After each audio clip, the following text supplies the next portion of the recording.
Double it all now. There's a pot of coffee on the stove. All I got to do is warm it up. Thank you, Mama dear. Oh, my goodness, Ed, wasn't that a wonderful sermon this morning, though? Honey, it was a pip. Oh, Mama, that Reverend Plum of yours is truly inspirational. My goodness, but he sure does make you want to be a better person, you know? Sure does. Certainly worth the drive, I'll tell you. Doesn't he make the whole concept of brotherly love so simple? Uh-huh. We all just got to live our lives like Jesus would.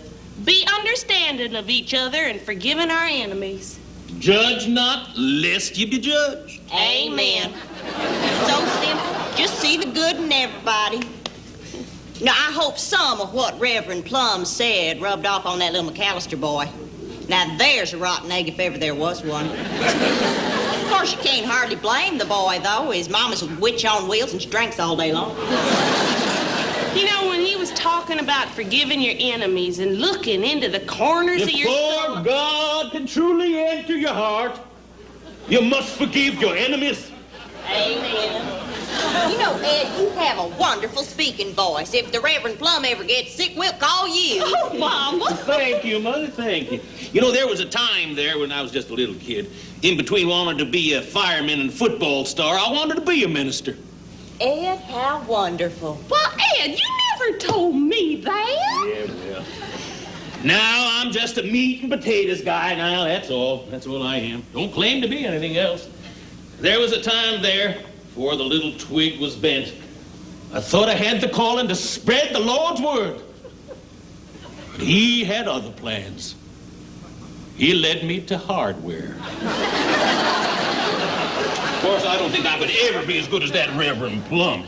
I bet you he could get on TV. Well, maybe so, but not unless he shaved off that dumb beard of his. I don't know how that wife stands it. Mama, what's wrong? Oh, it's nothing, Eunice. Mama?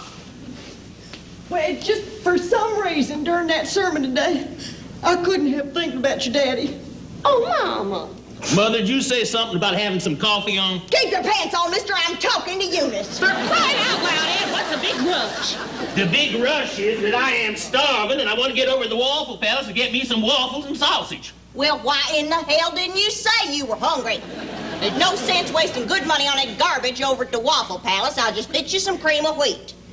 No, now don't go to any trouble, It's Mother. no trouble. I made it this morning. I just gotta warm it up.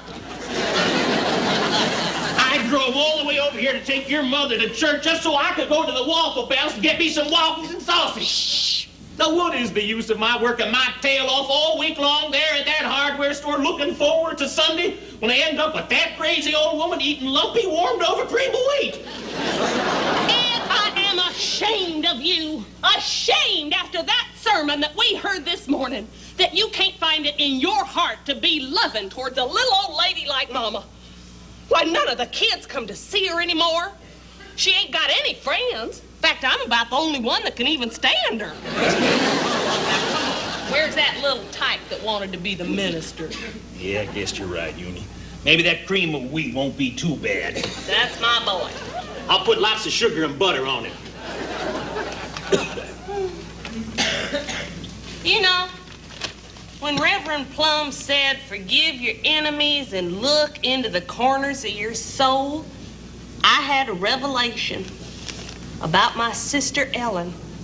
I have to forgive her, Ed. I mean, would the Lord have hung up on Ellen that day like I did just because she was so mean and spiteful on the telephone? No, I guess he would have turned his other cheek. That is not what I am talking about at all, Ed. Now stop interrupting me. No, the Lord would have said.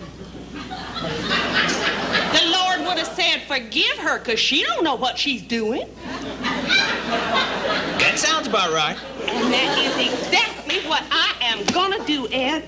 I am gonna forgive my sister Ellen. I just know she has been heartsick these past few years. Good idea. Who you calling? It's a private matter, Mama. It's no concern of yours. It concerns me when it's my phone. Will you lay off me, Mama? I'll lay off of you as soon as you tell me who you're calling. I am calling China. I am calling Afghanistan.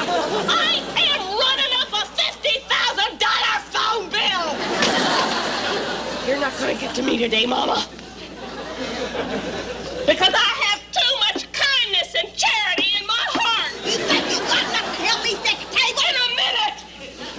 First, I have to make peace with my enemies. I have looked into the corners of my soul Oh, today. will you and quit singing the Star-Spangled Banner, Eunice, and get to the point? I have looked into the corners of my soul today, Mama, and do you know what I found there? I found love. But I've also found a little bit of pettiness in me.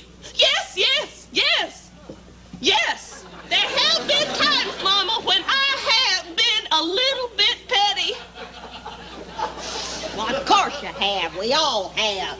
I am talking about me, Mama! You have been pettier than most. What is that supposed to mean? I'm only agreeing with you, Eunice. Now, for God's sakes, get that phone call over with. The cream of wheat's ready.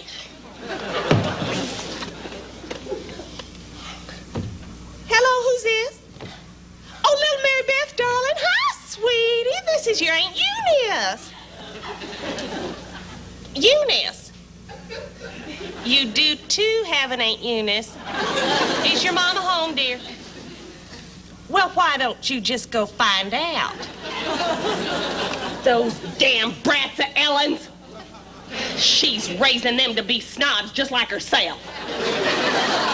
Ellen? Oh, dear Ellen, this is your baby sister, Eunice. Oh, Ellen, I want you to know that I have nothing but love in my heart for you. Ellen, I looked into the corners of my soul today and I found you there. No, I am not drunk. Ellen, I want you to know something. Ellen, I have forgiven you for everything. Well, all those testy remarks you always make and those hateful, spiteful little ways of yours. Ellen, I want you and the whole family to come over for dinner this weekend. Well, then the weekend after that.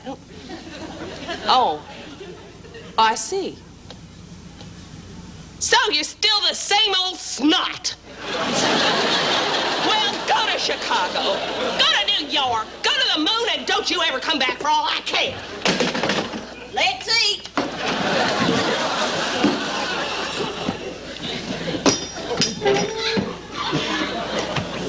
Eunice, since you are so full of the Spirit this morning, you can say grace. Bless this food, oh Lord, amen. Amen. Amen. How are the kids, Ellen say? No, she didn't, Mama. You know, that little Debbie's gonna be quite a beauty. She's a spitting image of Ellen. That butter costs money, you know.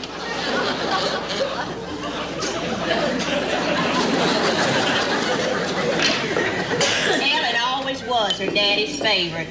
He'd be happy to know how well she married. That Tom's quite a go-getter. Was that remark directed at me? If the shoe fits, wear it.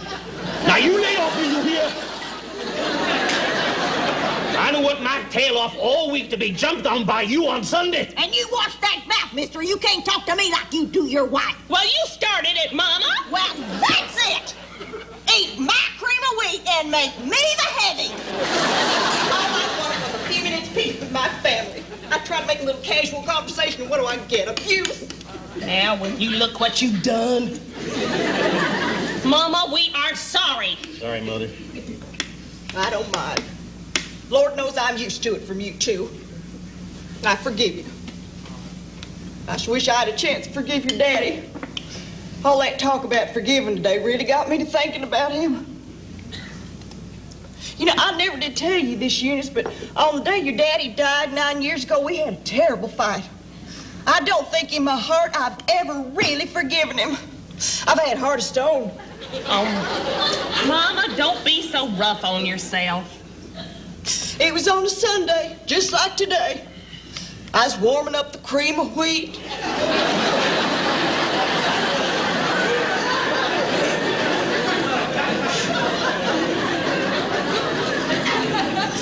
He's sitting there in his chair watching the television. He had about 4 beers by now. Of crabbing at me to bring him another beer. Where's the paper? Find me my reading glasses. Change the TV channel. Till I finally just blew. I said, for God's sakes, Carl, can't you do anything for yourself? Then he jumped up and started throwing things at TV guide and beer cans. One of them hit me right in the side of the head. Then he screamed, I'll tend to you as soon as I come out of that bathroom, and oh God, Eunice, he never come out of that bathroom. Mama, you never told me Daddy died in the bathroom. Well, why go into all those unpleasant details? The point is, I think I can forgive him.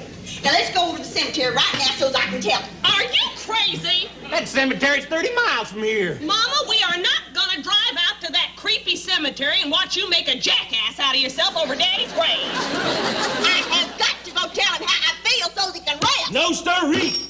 We drove you to church. That's enough for one day. I hadn't rested, you know, because I never really forgave him. Sometimes when I walk into that bathroom, Eunice, I swear I see him sitting there. Well,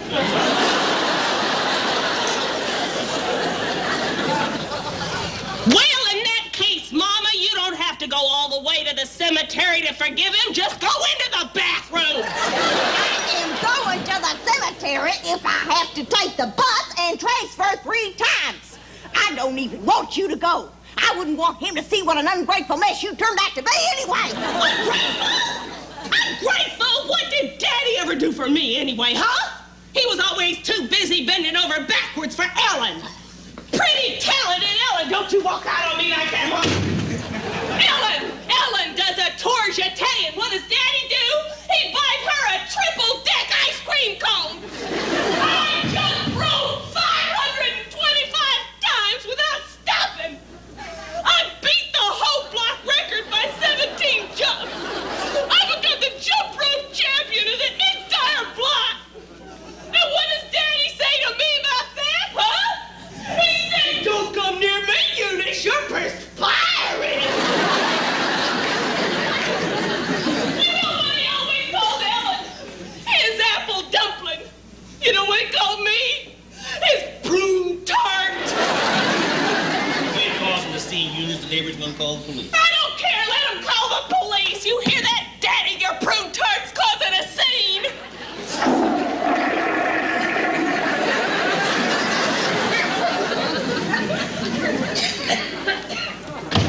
I take it you don't want to go then. I'll just get Ellen to take me. No, you won't, Mama. Ellen won't take you anywhere. Because we want to take you, don't we, Ed?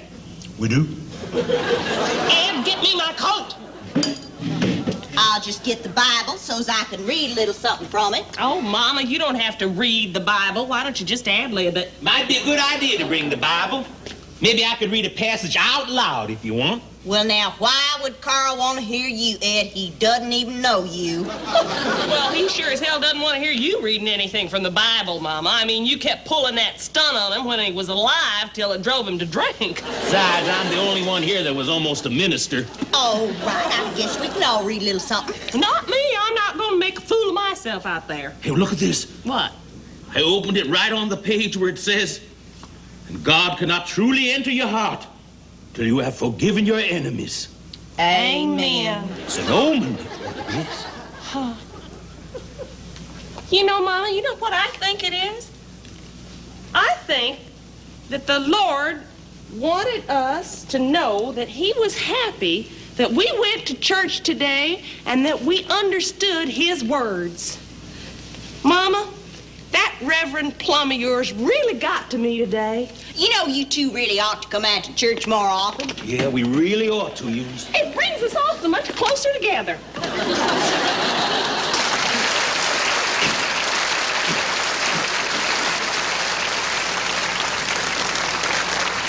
For God's sake, said shut the door. What the hell's the matter with you?